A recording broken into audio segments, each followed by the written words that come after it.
الحمد لله نحمده ونستعينه ونستغفره ونؤمن به ونتوكل عليه ونعوذ بالله من شرور أنفسنا ومن سيئات أعمالنا من يهده الله فلا مضل له ومن يضلل فلا هادي له ونشهد أن لا إله إلا الله وحده لا شريك له ونشهد أن سيدنا ومولانا محمدا عبده ورسوله أما بعد فأعوذ بالله من الشيطان الرجيم بسم الله الرحمن الرحيم يا أيها النبي قل لأزواجك وبناتك ونساء المؤمنين يدنين عليهن من جلابيبهن ذلك أدنى أن يعرفن فلا يؤذين وكان الله غفورا رحيما صدق الله العظيم وصدق رسوله النبي الكريم ونحن على ذلك من الشاهدين والشاكرين والحمد لله رب العالمين اللهم صل على سيدنا ومولانا محمد وعلى آله وأصحابه كما تحب وترضى عدد ما تحب وترضى.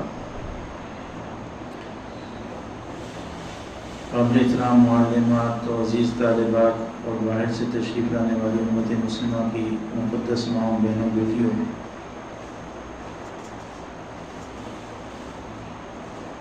اسلام دین فطرت ہے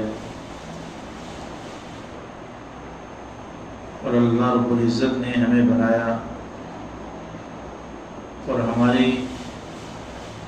ہی فائدے کے لیے اللہ رب العزت نے جو قوانین ہمیں دیے کہ اس کے مطابق ہم زندگی گزاریں،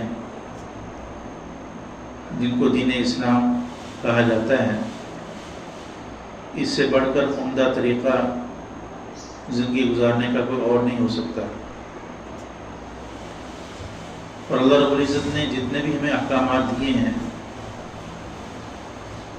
اس میں ان پر عمل کرنے میں ہمارا اپنا فائدہ ہے اور ان کو چھوڑنے میں ہمارا اپنا نقصان ہے. عبادت کرنے سے، عبادت کہتے ہیں اللہ کی فرما برداری کرنا، اللہ کے نبی صلی اللہ علیہ وسلم کی فرما برداری کرنا، کہ اللہ اور اللہ کے رسول کی جانب سے جو حکم آ جائے اس کو تسلیم کر لینا، اس پر عمل کرنا، یہ اللہ کی بندگی کہلاتا ہے.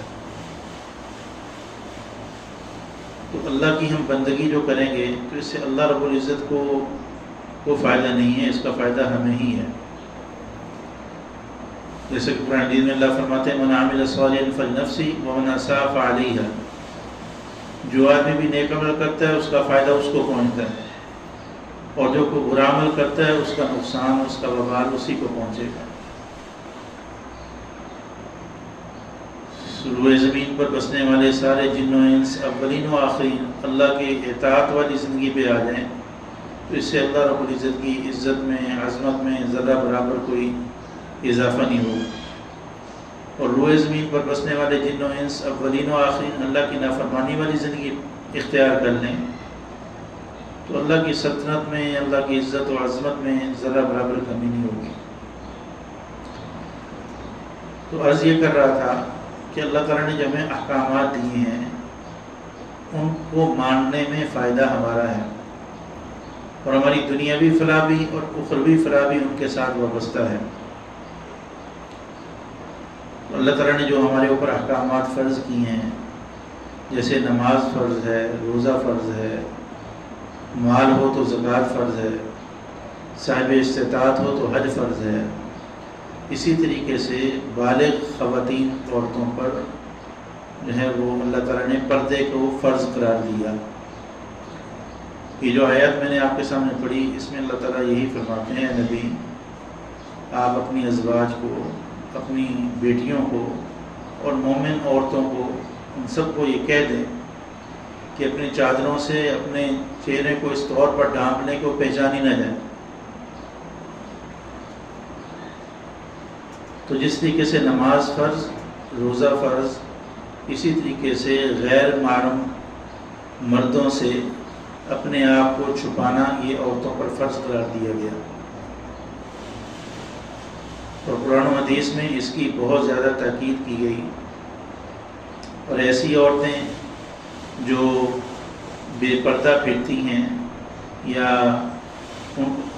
اپنے زیب و زینت، اعضائے زیب و زینت جو ہے وہ لوگوں کے سامنے ظاہر کرتی ہیں، اس پر شدید ناراضگی کا اظہار کیا گیا۔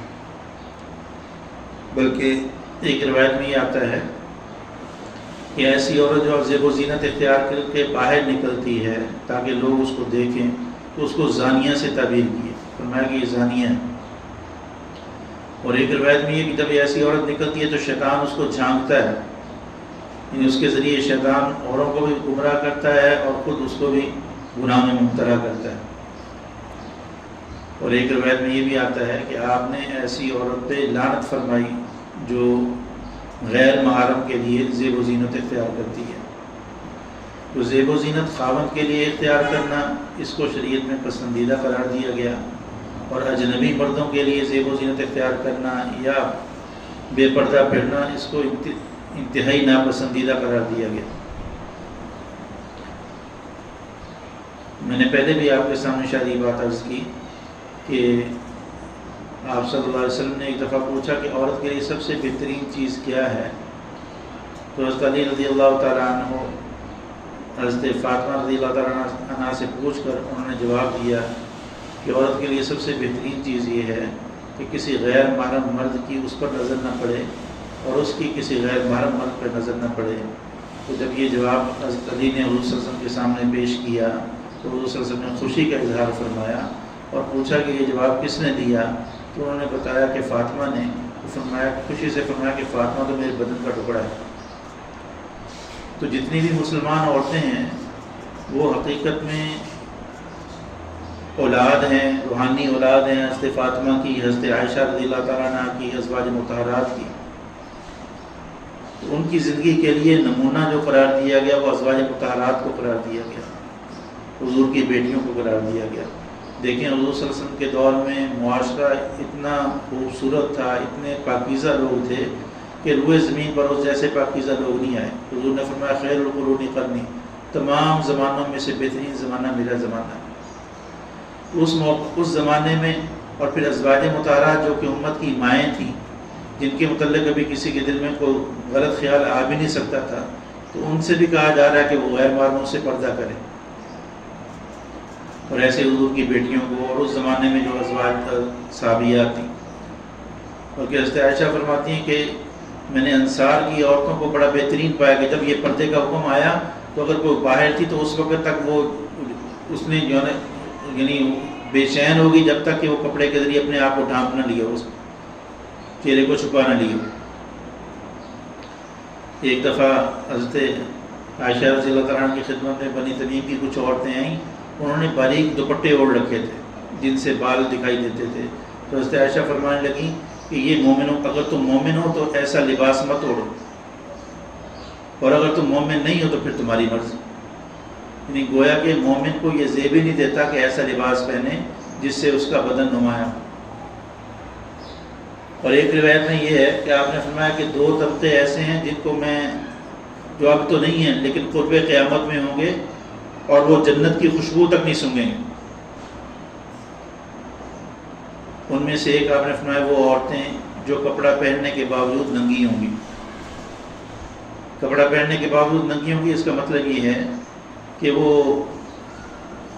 یا تو باریک لباس پہنیں گی جس سے بدن دکھائی دے، یا ایسا چست لباس پہنیں گی جس سے اعضاء انسان کے نمایاں ہوں، یا چھوٹا لباس پہنیں گی جس سے بدن ویسے ننگا ہو، جیسے آج کل ہاف بازو خواتین پہنتی ہیں،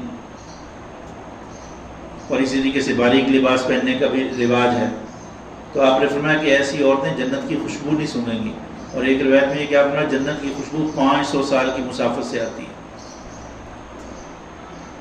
تو یہ بے پردگی جو ہے یہ بہت سے گناہوں کی جڑ ہے، اور پھر خاص طور پر غیر محرم، اور ایسے غیر محرم جہاں بے تکلفی کا احتمال ہوتا ہے تو وہاں تو شریعت نے بڑی سختی فرمائی۔ تو آپ سے پوچھا گیا دیور کے متعلق، پردے کے متعلق، آپ نے دیور تو موت ہے، کیونکہ وہاں تو جو ہے بے تکلفی ہوتی ہے، وہاں گناہ میں مبتلا ہونے کا زیادہ امکان ہوتا ہے، تو وہاں آپ نے اس کا زیادہ اہتمام کرنے کا فرمایا۔ اور اسی طریقے سے فرمایا کہ وہ عورتیں خود لوگوں کو اپنی طرف مائل کرنے والی ہوں گی اور خود اوروں کی طرف مائل ہونے والی ہوں گی۔ اب یعنی اگر عورت زیب و زینت اختیار کر کے بازار میں نکلتی ہے تو اب وہ لوگوں کو اپنی جانب متوجہ کر رہی ہے، یا خوشبو لگا کر نکلتی ہے تو یہ بھی لوگوں کو اپنی جانب متوجہ کر رہی ہے. تو ایسی عورتوں کے متعلق فرمایا کہ ایسی عورتیں جنت کی خوشبو تک نہیں سنیں. تو ایمان کا تقاضا یہ ہے کہ ہم اپنے آپ کو اللہ کے نبی صلی اللہ علیہ وسلم کی تعلیمات کے مطابق ڈھالیں.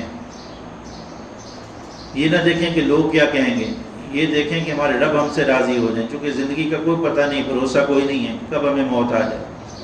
قبر میں ہم میں سے ہر ایک نے اپنے اعمال کے ساتھ جانا ہے، اور آخرت میں جو بے پردگی پر یہ جو ایسے اپنے اعضائے زینت کو ظاہر کرنے پر اللہ نے جو عذاب تیار کر رکھے ہیں ان کا ہم تصور بھی نہیں کر سکتی. حافظ ابن حجر ہیثمی رحمہ اللہ، انہوں نے اپنی کتاب الزواجر میں ایک روایت نقل کی ہے جس میں یہ کہ آپ نے فرمایا کہ مجھے جہنم دکھائی گئی اور اس میں خواتین کو میں نے 5 قسم کی خواتین دیکھی جن کو مختلف طریقے سے عذاب ہو رہا تھا. ایک خاتون وہ دیکھی جس کو بالوں کے بل لٹکایا گیا تھا اور اس کو نیچے آگ میں اس کو بھونا جا رہا تھا. اور ایک خاتون دیکھی جس کو چھاتی کے بل لٹکایا گیا تھا. اور ایک خاتون دیکھی جس کے ہاتھ سر پہ اور پاؤں جو ہے چھاتی پہ بندھے ہوئے تھے، اس کو اس طرح آگ پہ بھونا جا رہا تھا.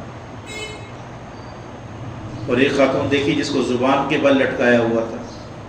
اور ایک خاتون دیکھی جس کا چہرہ جو تھا وہ یہ خنزیر کا تھا، اور اس کو جو ہے وہ آگ جو ہے وہ منہ سے داخل ہو رہی تھی اور پخانے کی جگہ سے نکل رہی تھی. تو پھر جب آپ نے ان سے پوچھا فرشتے سے کہ یہ ان کا کیا ماجرا ہے، تو جو عورت جس کو بالوں کے بل لٹکایا گیا تھا اور وہ آگ میں بھونا جا رہا تھا، فرمایا کہ اس کے متعلق یہ عورت تھی جو اپنے بال جو تھی وہ غیر محرموں سے نہیں چھپاتی تھی، پردے کا خیال نہیں رکھتی تھی. اور جس عورت کو چھاتی کے بل لٹکایا گیا تھا، یہ عورت جو ہے وہ غیر محرموں سے گفتگو کرتی تھی، ان سے تعلقات بناتی تھی، بے پردہ پھرتی تھی. جس کو زبان کے بل لٹکایا گیا تھا تو یہ زبان دراز تھی، زبان سے لوگوں کی چغلیاں کیا کرتی تھی، لوگوں کو تکلیف پہنچایا کرتی تھی. اور جس عورت کو جو ہے وہ دیکھا کہ وہ خنزیر کی طرح اس کی شکل ہے اور اس کو جو ہے وہ آگ اس میں داخل ہو رہی ہے، وہ زانیہ عورتیں تھیں جو زنا کرتی تھیں. تو یہ آخرت کی اتنی سخت وعیدیں ہیں کہ ہم اس کا تصور بھی نہیں کر سکتے. اور پردے پر اللہ کی جانب سے جو بندے کو انعام ملتا ہے وہ بہت ہے.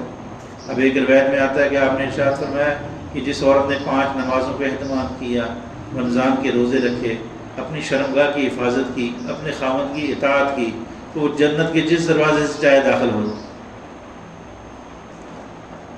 اور ایک روایت میں یہ بھی ہے کہ ایسی جو عورتیں ہیں، یعنی یہ ان پہ اللہ کی خاص رحمتیں نازل ہوتی ہیں جو اپنے آپ کو اپنا بدن چھپاتی ہیں، اور جو اپنا بدن جو ہے وہ لوگوں کے سامنے دکھاتی ہیں، تو یہ ان پر اللہ کی لعنت برستی. اور جو جتنا پردے کا اہتمام کرے گی اتنا ہی اللہ کا اس کو قرب حاصل ہوگا، اللہ تعالیٰ اس کی دعائیں قبول کریں گے. علامہ عبدالحق محدث دہلوی رحمۃ اللہ علیہ نے یہ واقعہ ذکر کیا کہ ایک دفعہ دہلی میں قحط پڑ گیا اور بارش نہیں ہو رہی تھی. لوگ استسقاء کی نماز کے لیے باہر نکلتے تھے لیکن جو ہے وہ بارش نہیں ہو رہی تھی. تو ایک دفعہ ایسے لوگ نکلے ہوئے تو ایک نوجوان دور سے ایک اونٹ پر آ رہا تھا، اونٹ کی لگام پکڑے تو اس نے اونٹ کو ایک جگہ کھڑا کیا، ان لوگوں کے پاس پہنچا، جا کے پوچھا کیا ماجرا ہے. تو انہوں نے کہا کہ بارش نہیں ہو رہی. تو وہ نوجوان اونٹ کے پاس گیا، وہاں جا کے دعا مانگی تو فوراً بادل آئے، برسنے لگے. لوگ کہنے لگے کہ تم نے کیا عمل کرتے ہو جس کی بنا پر تمہاری دعا فوری قبول ہوگی. وہ کہنے لگا کہ اونٹ پہ میری والدہ سوار ہے اور میری والدہ نے نہ تو کسی کبھی غیر محرم کو دیکھا، نہ کسی غیر محرم کی میری والدہ پہ نظر پڑی. تو اس عمل کی بدولت میں نے اللہ سے دعا مانگی تھی تو اللہ تعالیٰ نے جو ہے یہ دعا قبول کی. تو اس بات کا اہتمام کہ ہم جو ہے وہ اپنے آپ کو جو ہے جن لوگوں سے شریعت نے پردے کا حکم دیا ہے ان سے پردہ اختیار کریں. اور یہ جو ہے جیسے اپنے آپ کو غیر محرموں سے چھپانا ضروری ہے، اسی طریقے سے غیر محرم کو بھی بغیر ضرورت شرعیہ کے دیکھنا جائز نہیں ہے. ایک دفعہ حضور صلی اللہ علیہ وسلم کی خدمت میں 2 ازواج مطہرات تھیں. تو حضرت عبداللہ بن ام مکتوم وہ نابینا صحابی وہ آئے تو انہوں نے فرمایا کہ وہ آ رہے ہیں پردہ کر لو. تو انہوں نے عرض کیا کہ یا رسول اللہ وہ تو نابینا ہے. آپ نے فرمایا وہ تو نابینا ہے، تم تو نابینا نہیں ہو. تو اتنا اہتمام. ایک خاتون صحابیہ وہ جو ہے ان کے بیٹا شہید ہو گیا، غالباً خاوند بھی شہید ہو گیا، تو وہ ان کی میت کے لیے دیکھنے کے لیے آئیں تو پردہ کیا ہوا تھا. تو کسی نے خاتون نے کہا بڑی ہمت والی ہے کہ ابھی بھی پردہ کیا ہو، ورنہ ایسے موقعوں پر تو عورتیں جو ہے وہ رونا دھونا شروع کر دیتی ہیں اور اپنا گریبان پھاڑ لیتی. تو کہنے لگے کہ جو ہے وہ میری عقل پہ پردہ نہیں پڑ گیا کہ میں جو ہے وہ ایسے باہر نکلوں. تو جس طریقے سے نماز فرض ہے، روزہ فرض ہے، اسی طریقے سے عورت کے لیے پردہ بھی فرض ہے. تو پہلے جو وقت ایسے گزرا تو اس پہ اللہ سے بندہ استغفار کرے اور آئندہ کے لیے عزم کرے کہ آئندہ جو ہے وہ اس پر عمل کریں گے. اور اگر کوئی تھوڑی بہت ایسے اللہ کی نافرمانی ہو تو بندہ اپنے آپ کو نافرمان سمجھے اور اللہ سے توفیق مانگے، اللہ مجھے اس پہ ہمت دے. کیونکہ جیسا کہ آج کل ہمارے معاشرے میں اس کو گناہ ہی نہیں سمجھا جاتا، یہ بڑی خطرے والی بات ہے. اور ایسے لوگوں کے متعلق حضور نے فرمایا کل امتی معافن الا المجاہرین، میری ساری امتی جو ہیں ان کو اللہ تعالیٰ معاف کر دیں گے سوائے کلم کلا گناہ کرنے والوں. پوچھا گیا کلم کلا گناہ کرنے والے کون ہیں؟ تو فرمایا کہ جو میری کلم کلا نافرمانی کرتے ہیں. تو آج کل ہمارے معاشرے میں اب اس کو جو ہے وہ گناہ ہی نہیں سمجھا جاتا. تو اس کی اہمیت جو ہے وہ اپنے دلوں میں بٹھائیں، اپنی بچیوں کو اس کا تعلیم دیں، ان کو سکھائیں کہ یہ بھی اللہ کا حکم ہے. جیسے ہم نماز سکھاتی ہیں ایسے ہی یہ بھی اللہ کی جانب سے ہمارے اوپر حکم ہے عورتوں پر. اور اس میں عورتوں کا فائدہ ہے کہ عورت تو سراپا ستر ہے. اب شریعت نے دیکھیں عورت کے پردے کا اس قدر خیال رکھا کہ عورت کے لیے کہا گیا کہ عورت گھر کے تاریک کمرے میں نماز پڑھے تو یہ زیادہ بہتر ہے بمقابلہ صحن میں نماز پڑھنے. ویسے مسجد میں جماعت کا کتنا ثواب ہے، پھر حضور صلی اللہ علیہ وسلم کے ساتھ موجودگی میں جب حضور صلی اللہ علیہ وسلم موجود تھے جماعت کا کتنا ثواب تھا. لیکن اس موقع پر بھی کہا گیا کہ عورت کے لیے بہترین یہ ہے کہ وہ اپنے گھر میں نماز پڑھے اور بغیر ضرورت عورت کا باہر نکلنا ٹھیک اس کو ناپسندیدہ قرار دیا گیا اور اس کو جاہلیت سے تعبیر کیا گیا. تو کوشش یہ کرنی چاہیے کہ بغیر ضرورت تو گھر سے نکلنا نہ ہو، اور نکلنا ہو تو صحیح طور پر پردے کی رعایت رکھ کر ہو، تاکہ جو ہے وہ ہم جو ہے وہ شیطان کی علاقار نہ بنے اور اللہ کی ناراضگی کے موجب نہ بنے. یہ زندگی جو ہے بڑی مختصر ہے. ہم روز دیکھتے ہیں کہ ہمارے ارد گرد عزیز و اقارب میں تعلق والوں میں کتنے لوگ یہاں سے اٹھ رہے ہیں، ہم نے بھی جانا ہے. لیکن اگر اللہ کی نافرمانی والی زندگی میں ہماری موت آئے گی تو یہ بڑی خطرے والی بات ہے. تو ہمارا مزاج تو یہ ہونا چاہیے کہ جب کسی بات کا پتہ چلے کہ اللہ کا حکم ہے تو فوراً اس کو ماننے کے لیے تیار ہو جائیں، اس پر عمل کرنے کے لیے تیار ہو جائیں، اور اسی میں ہمارا فائدہ ہے. جو عورتیں جو ہے وہ پردے کا اہتمام نہیں کرتی، چاہے ان کو ساری دنیا کی دولت ان کے پاس ہو، ساری دنیا کے اسباب راحت ان کے پاس ہوں، تو ان کو سکون حاصل نہیں ہو سکتا. یہ عورتوں کا باہر پھرنا، باہر نکلنا، یہ معاشرے کو جو تباہی کی طرف لے جاتا ہے. روس کے صدر گزرے ہیں میخائیل گورباچوف، سوویت یونین کے. اسی زمانے میں جو ہے روس یہ ٹوٹا اور اس کی طاقت پاش پاش ہوئی. اس نے کتاب لکھی ہے، اس نے اس بات کا ذکر کیا کہ ہم نے سب سے بڑا نقصان یہ کیا کہ عورتوں کو گھر سے باہر نکالا اور عورتوں کو کاروبار میں اور باقی معاملات میں جو ہے ان کو شامل کیا. کہنے لگے اگر میرے بس میں ہو تو ہم عورتوں کو گھر میں واپس لوٹائیں تاکہ جو ہے ہمارا معاشرہ جو ٹھیک ہو. غیر مسلم بھی اس بات کا اعتراف کرتے ہیں کہ عورتوں کا بے پردہ باہر نکلنا اور بلا ضرورت نکلنا یہ فتنے کا باعث ہے اور خاندانی نظام کی تباہی کا باعث بنتا ہے. یہ تو دنیاوی نقصان ہے. اخروی نقصان یہ ابھی آپ نے یہ فرمایا کہ جنت کی خوشبو 500 سال کی مسافت سے آتی ہے. لیکن جو خواتین بے پردہ باہر نکلتی ہیں، بے پردگی کا مظاہرہ کرتی ہیں، یا ایسے دعوتوں میں شادی بیاہ میں یا وہ بے پردہ پھرتی ہیں یا زیب و زینت اختیار کر کے غیر محرم کے سامنے جاتی ہیں، تو آپ نے فرمایا ایسی عورتیں جنت کی خوشبو بھی نہیں سونگیں گی. تو یہ زندگی بڑی مختصر ہے تو اس میں اللہ کی نافرمانیاں ہم چھوڑیں. یہاں آنے کا مقصد ہی یہ ہے کہ دینی تعلیم ہم اپنا محاسبہ کریں ہماری زندگی میں کون کون سی اللہ کی نافرمانی ہے، ان سے اللہ سے توبہ کریں اور آئندہ کے لیے عزم کریں کہ نہیں اللہ کی اطاعت والی زندگی اختیار کریں. اللہ تعالیٰ سے دعا ہے اللہ تعالیٰ میں عمل کی توفیق نصیب فرمائے. وآخر دعوانا